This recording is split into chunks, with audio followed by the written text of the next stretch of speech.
36 anos de Chernobyl. Quem foi, onde estou, quem sou? Vamos lá. Vamos resolver esse negócio.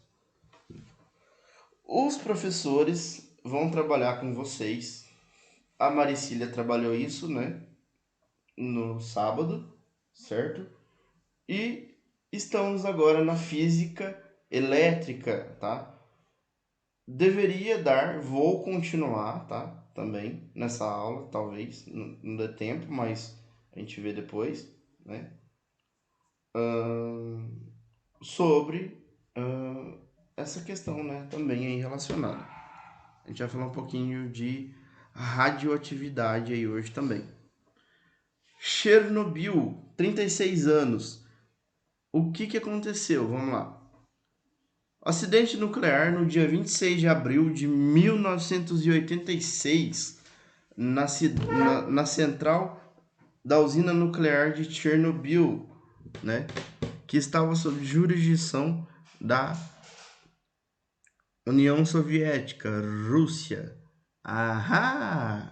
Por que será que a Rússia está querendo invadir lá, né, gente? Olha aí que legal, né? Então, a gente está falando hoje aí, né? A gente comentou na atualidades, né? Aí sobre a Rússia, né? E hoje a gente fala também aqui, né, sobre Chernobyl. Bom, seguinte, né?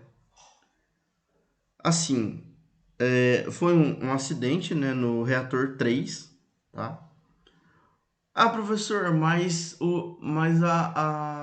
o ambiente ele já se recompôs? Se eu dizer para vocês que não, ainda não. O máximo do máximo, galera, para se recuperar é no máximo 10 anos. A gente tá aí, né? 10 anos não, desculpa. No máximo é um pouco mais que 10. Não, 100 anos. 100 anos, gente. No máximo 100 anos, quase. Beleza? 50, 100 anos aí para se recuperar. Ah, professor, mas tem espécies que voltou pro local. Tem. Só que eles vão sofrer consequência, tá? Quem ficou também. Ontem, o professor Silvio falou na aula dele de ecologia sobre a vegetação e eu discuti um pouquinho sobre a zoologia. É o seguinte, galera,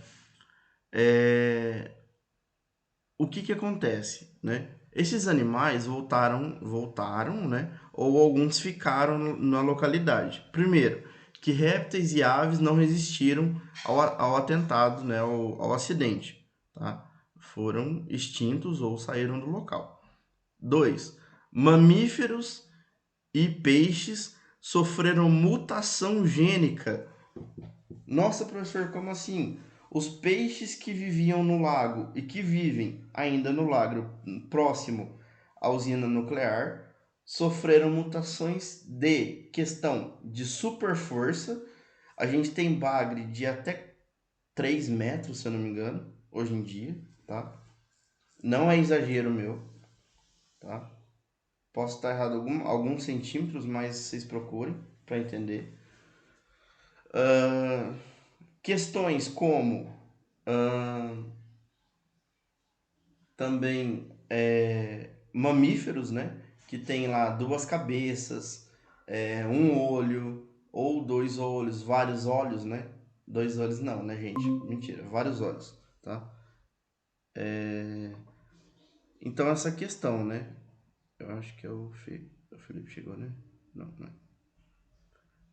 Então assim, né? A gente tem várias questões, né? Certo? Tem famílias morando próximo, até tem, mas eles não têm contato com a radiação, né? Mas se alguém tiver contato com a radiação, vai sofrer consequências graves e sérias contra isso, gente, tá? Eles vão sofrer muito, muito, muito, muito, beleza? Então, assim,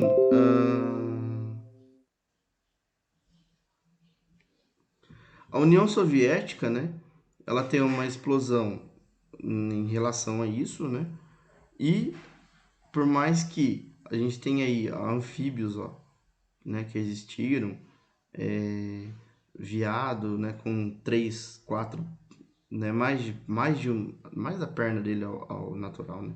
A gente tem 5 patas, né, no caso. Seres humanos que viveram próximos têm câncer, gente.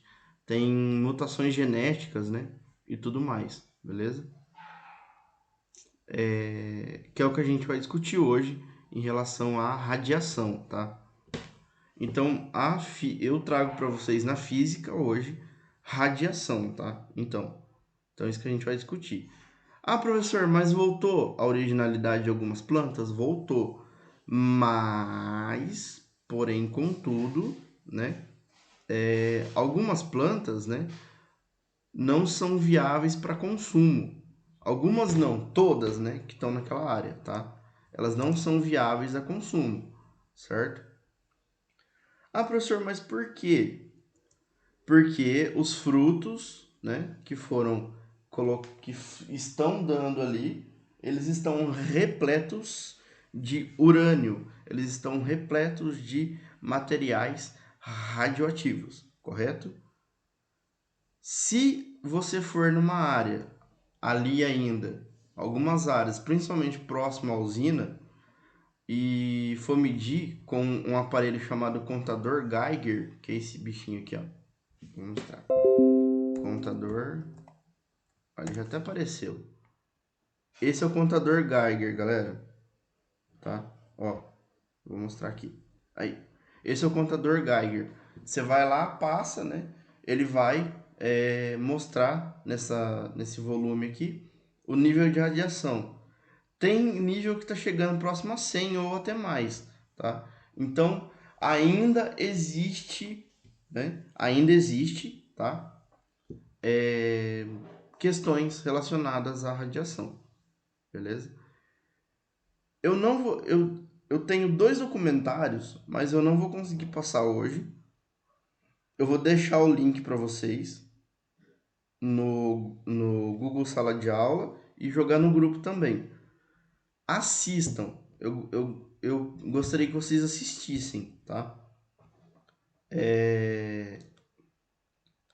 Por quê? Gostaria que vocês assistissem.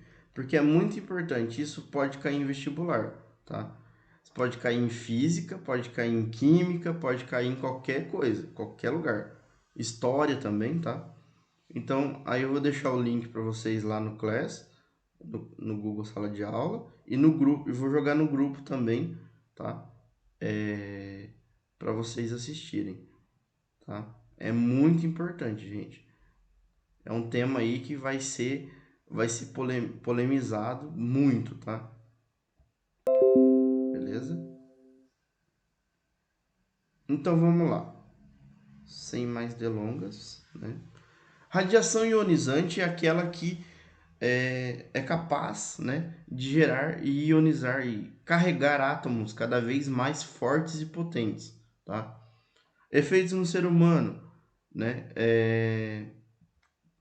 Relação à mutação genética, como eu falei, né? Então pode ter 2 cabeças, pode ter o parasitismo, né? Que é o corpo saindo fora, né? Das entranhas da pessoa, né? Que é o chamado gêmeo parasita, né? Pode ter várias pernas, vários olhos, diversas mutações, né, gente? A molécula de água, né? Também quebrada, né? Vira mais radiação ainda, tá? Então tem mais e muito mais coisas relacionadas a esses efeitos aí. Aplicação industrial, a gente sabe que é por acelerador de partículas, né? Por questão de materiais radioativos e tudo mais, beleza? Radiação, né? Na medicina a gente tem o raio-x, a gente tem radioterapia, medicina nuclear, né? Tudo mais em questão a isso. Por isso que aqueles caras usam o chumbo, né? Porque o chumbo ele protege contra a radiação, né? Então os caras lá quando vai tirar o raio-x, né? Eles usam aqueles macacões de chumbo, tá? A exposição à radiação, ela pode ser fracionada, né? Então, tá? Uma exposição total e necessária, tá? Beleza? em questão, partição, né? Elas são particionadas, tá? A exposição periódica, né, que é de rotina mesmo, de trabalho de materiais. A gente tem então urânio, plutônio, césio, e tudo mais, né, vários outros. Ah, professor, mas falando em césio, por que a gente não lembra do césio 137? Porque o césio 137 foi uma burrice, né? Entendeu? O Cessna 137 ele foi uma idiotice, gente. Porque uma pessoa pegou uma câmara de bronzeamento artificial que possui o Cessna 137 e jogou em um terreno baldio. Os caras foram lá, acharam que era pedra preciosa, né? E aí começaram a partir ele no meio e cada um foi se contaminando e levando contaminação pro próximo. Então, é burrice, né? Tá? Mas não há nada que nos impeça de falar do CS-137 também. Fukushima também é outro nível, né? Tá? Então a gente tem aí os feixes, né? As exposições, né? Tudo mais aí, tá? Que pode causar câncer, beleza? E mutações genéticas, tá? Os limites de dose, né? De uma carga de energia é como se fosse fumar 1,4 cigarros por ano, a passar 2 dias em Nova York e dirigir 65 quilômetros de carro, né? Ou a voar 2.500 milhas, né? Então a gente tem aí uma extremidade muito grande, né? Radiação não ionizante é aquela que não é inferido para nós, tá? Mas a gente pode se contaminar. Por exemplo, ultravioleta, ultrassom, infrassom, né? Tá? Que são ondas eletromagnéticas, né? Que vão chegar a um nível bem alarmante aí, né? De questões como o Sol, por exemplo, né? E tudo mais, tá bom? Riscos à saúde, né? A gente tem o ultravioleta, né? Então, o VA, o VB e o VC, né? Que vão ser as ondas do Sol, né? Que pode provocar queimaduras na pele, câncer, né? E entre outras questões aí. Ah, professor, mas é aquela questão que o calor destrói o Covid. Sim, pode até ser, porque o vírus em alta temperatura ele não resiste, né? Tá? Beleza? Eu entrei nesse assunto para vocês entenderem também essa questão de aquecimento, tá? De bactérias, vírus e tudo mais. A gente tem as bactérias extremófilas, né? Que por mais que o calor tá atorando ali, mas elas resistem, né? Beleza? A muitas alta pressão, né? De calor, tá? O ultravioleta, né? Ele tem um efeito bactericida, antisséptico, né? Mas pode causar queimadura, como eu falei, e tudo mais, tá bom? Os efeitos biológicos, né? Bronzeamento, vitamina D e tudo mais, né? Então, tomar sol das 10 às 4 e às 4 da tarde é bom para a saúde, porque tem o cálcio, a vitamina D que vem do sol, tá bom? Tipos de câncer, ó, esse é o melanoma, né? Tá?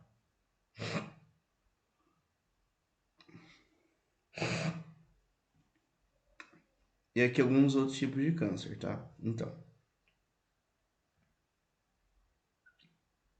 hum, aqui as queimaduras, né? Não vou focar muito nelas. A gente tá falando mais da radiação. Belezinha? Radiação, então, né, é uma propriedade instável, né, que emite partículas. Elas são instáveis, galera. Elas são em nível menor, tá? Mas elas podem acabar por se multiplicar, né? Tem uma reação nuclear, elas se multiplicam, beleza? São radiações que possuem energia suficiente para arrancar elétrons um do outro, né? E chegar a questões alarmantes, né? Então, como eu falei, tá? Mas pode ser emissão primária, alfa, beta e gama, né? Que na verdade são os níveis, né, de radiação que sobe, né? Tá? Beleza? A gente tem também, né? Os níveis de degradação, né? Aí um pouquinho de gráfico aqui, ó, para vocês entenderem, né? Essa questão, né, que o nível vai descendo, né, conforme o chamado meia-vida, que é o tempo necessário para que essa radiação diminua, tá? Então a gente já está iniciando meia-vida em Chernobyl, tá? Mas ainda tem um limiar bem grande lá ainda, né, de radiação, tá? O raio-x, né, que produz através de placas, né, e tudo mais, a radiação, né? E aí caiu questões no Enem, o ano retrasado, se eu não me engano, caiu uma, e 2018, 2000 e alguma coisa, caiu também questões relacionadas à fisiologia humana, perguntando qual era, né, a substância que, quando o raio-x passa através do osso, libera. Uma delas é o cálcio, tá? Beleza? Então, se cair alguma pergunta, né? Ou, por exemplo, né? É claro que eu vou fazer isso, eu vou trazer essa questão no simulado de vocês, tá? Simulado diagnóstico de vocês, eu vou ver se eu acho essa questão e eu vou trazer ela, porque a gente já está falando de radiação, né? Então, eu vou trazer essa questão para vocês no simulado diagnóstico em junho, que eu falei, né? Que vai ter, beleza? Radiação ionizante, né? A gente já falou um pouquinho, né? Em questão de tumor, câncer, né? Ela pode causar lesões ao cérebro, aos olhos, à boca, gestação, né? Ao bebê, né? E tudo mais. O contador Geiger, né? Que é o medidor de radiação. A gente tem vários, né? Vários níveis de pressão, né? De radiação, né? Como o urânio, o actínio, o tório, o césio, o bário, né? O netúnio, o plutônio, tem vários elementos químicos, né? Tá? Datação por carbono 14, né? Lembra quem participou da palestra de paleontologia, né? Um dos palestrantes falou do carbono 14, né? Que ele é uma datação usada em radiação, né? E em contato com o fóssil, né? Ele vai emitir lá aquelas massas e tudo mais para que a gente possa distinguir e saber de onde veio, né? Como ele era antigamente. Hoje em dia nem usa carbono 14 mais, né, galera? Hoje usa mais tecnologia já, né? Fissão e fusão nuclear são explosões, tá? Que ocorrem quando esses núcleos se chocam, tá? Então a gente tem, por exemplo, o TNT, que é a bomba, né? A nitroglicerina, por exemplo, né? Tá? Entre outros aí. São exemplos. Fusão nuclear, a gente tem o exemplo do Sol, que é um reator de fusão. O Sol está sempre em explosão, né? Tá? E ele vai explodir um dia, né? Ele vai se autodestruir um dia. A bomba atômica de Hiroshima e Nagasaki, lembrando que Chernobyl foi, se eu não me engano, 50 milhões de vezes mais do que Hiroshima e Nagasaki, tá? Então, o nível de explosão entre Hiroshima, Nagasaki e Chernobyl foi muito maior em Chernobyl, certo? O nível de radiação. Né? A gente tem a bomba que elevou 12 quilotons, né? Uma explosão gigante também aí, tá? Reação térmica, né? Matando várias pessoas. Deixa eu ver se eu acho alguma coisa aqui. Não, Felipe, não chegou ainda. Deixa eu ver.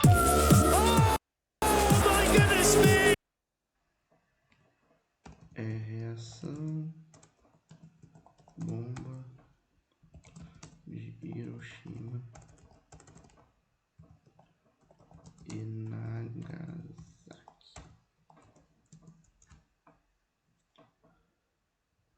Olha isso, gente. Hiroshima, manhã do dia 6 de agosto de 1945. A Segunda Guerra Mundial parecia estar chegando ao seu fim. O Japão já dava claros sinais de que sua derrota para os aliados era só uma questão de tempo. Mas o país continuava resistindo. Mal sabiam os japoneses, mas aquele dia ficaria marcado para sempre na história da humanidade.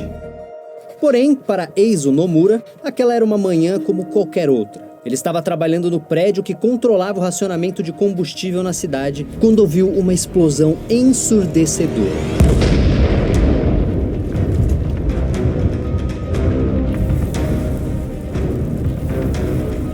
Ao finalmente sair para a rua, Eizo viu um cenário apocalíptico.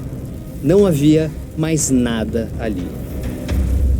Apenas 8 funcionários conseguiram fugir do prédio de concreto após o bombardeio, mas o Sr. Nomura acabou se tornando o único sobrevivente.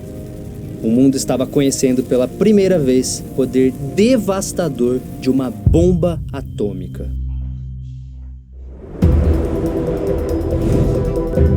Queridos amigos, tudo bem? Animado. Só que escrito Hiroshima. 170 metros do trabalho do Sr. Nomura. Ele escapou apenas porque estava no porão na hora da explosão. Eizo Nomura ficaria conhecido como o sobrevivente que estava mais perto do local onde a bomba detonou. Milhares de outros moradores de Hiroshima não tiveram a mesma sorte. Uma boa maneira de entender os efeitos da bomba de Hiroshima é vir aqui, ao local da explosão, chamado de hipocentro, e imaginar o que aconteceu. Agora são 8h15 da manhã. É nesse momento que o avião Enola Gay dispara a bomba Little Boy, que pesa mais de 4 toneladas. É claro que Little Boy não é uma bomba comum. Ela carrega mais de 60 quilos de urânio, mas para que serve o urânio numa bomba atômica? Bem, após a detonação de uma bomba, o núcleo de um átomo de urânio é quebrado por um nêutron, num processo que é chamado de fissão nuclear. Isso cria uma reação em cadeia em todo o urânio, deixando a temperatura da bomba milhões de graus mais quente que a superfície do Sol. Quando o Little Boy finalmente explode, a cerca de 600 metros de altura e com a força de 13 mil toneladas de dinamite, Hiroshima é iluminada por um enorme clarão. Um instante depois, as mais de 300 mil pessoas na cidade ouvem um estrondo ensurdecedor.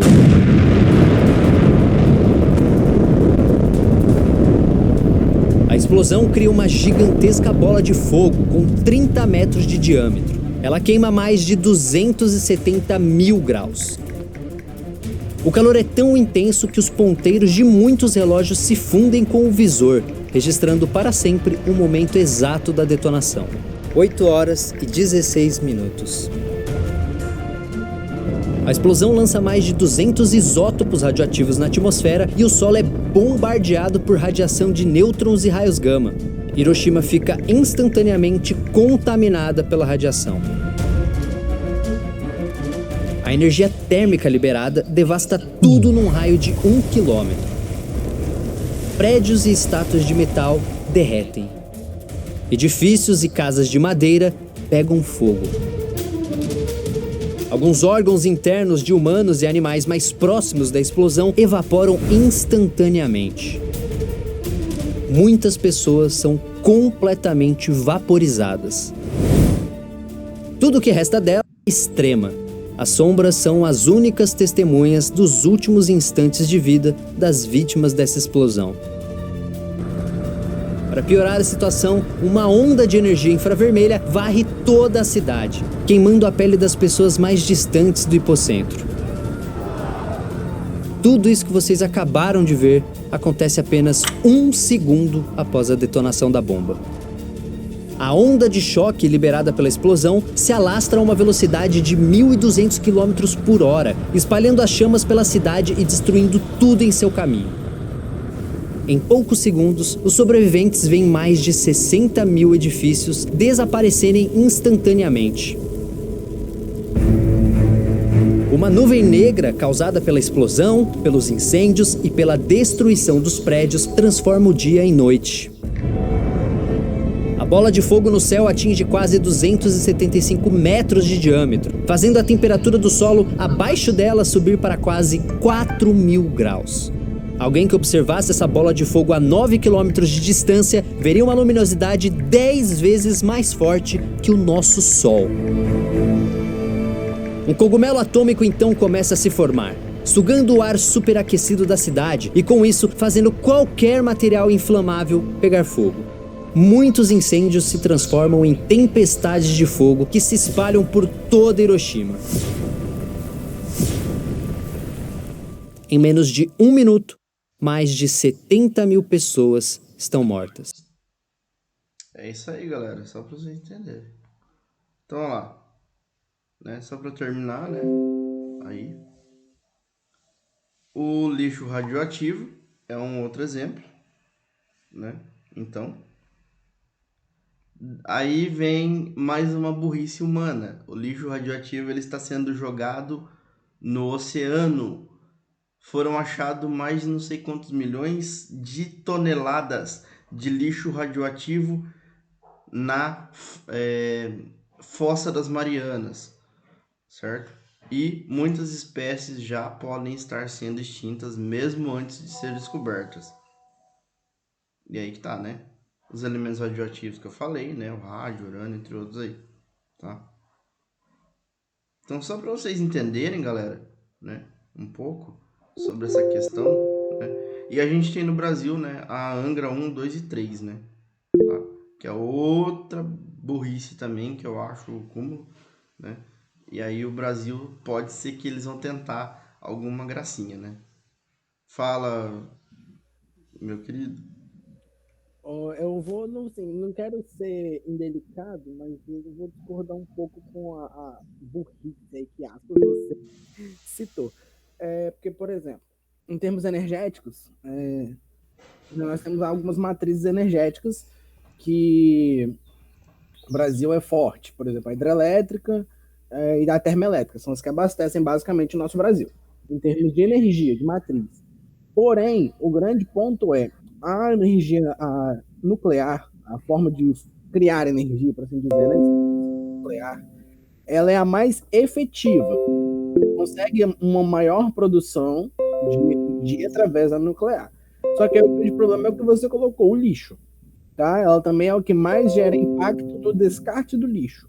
Tá? Mas ela é uma das mais efetivas. E em termos de escala, por exemplo, o que aconteceu em Fukushima, no Japão, uns anos atrás, as usinas do Rio não tem essa potencialidade de devastar como foi. O risco existe? Sempre existe. Mas é um meio alternativo de energia que é muito eficaz em termos econômicos. Tem um estudo que, se fosse encontrado com mais força no Brasil, haveria uma redução de quase 30% da nossa conta de energia, que já não é muito barata, né? Então, assim, é ver o pró e o contra, né? Obviamente que eu sou contra todo o impacto ambiental que isso gera, mas se a gente for botar na ponta do lápis, a hidrelétrica, o impacto ambiental que ela causa na instalação é tão brutal quanto uma usina de pequeno porte, por exemplo, como nós temos no Rio, né? Do meu ponto de vista. Sim. Mas é isso. Infelizmente, o ser humano. Infelizmente não, né? Felizmente o ser humano cria formas de se adaptar, de sobrevivência, de manutenção de recursos, etc. Alguns dados eles exageram. Outros ainda podem ser explorados com uma certa decência, né? Assim, em termos da natureza falando, né? Mas infelizmente o ser humano é ganancioso. Sim, é o que a gente estava falando hoje em relação a isso, né? Eu estava, devido aos 36 anos de Chernobyl, né? Daí eu dei uma aula bem especial hoje, né? Na física para eles aí, em relação a isso. Série de fatores, né? Mas tem vários, né? O que chega pra gente foi um acidente nuclear, né? Enfim, né? Mas tem um monte de coisa escondida, né? E assim, a gente escuta teorias da conspiração que, se a gente for parar para analisar, fazem até sentido. Né? Porque há 36 anos atrás, por exemplo, a gente estava ainda vivendo o tempo de Guerra Fria, né? Assim, o finalzinho da Guerra Fria. Chernobyl era uma importante centro de distribuição energética para adivinha quem? As repúblicas, né, remanescentes socialistas soviéticos, né? Então, assim, né? Para o governo americano em vista para ganhar, né, aspas, a Guerra Fria, sabotar lá e o efeito colateral ter sido aquilo, jamais saberemos, né? Por aí mesmo. Complicado. É muito. E fora essa guerra doida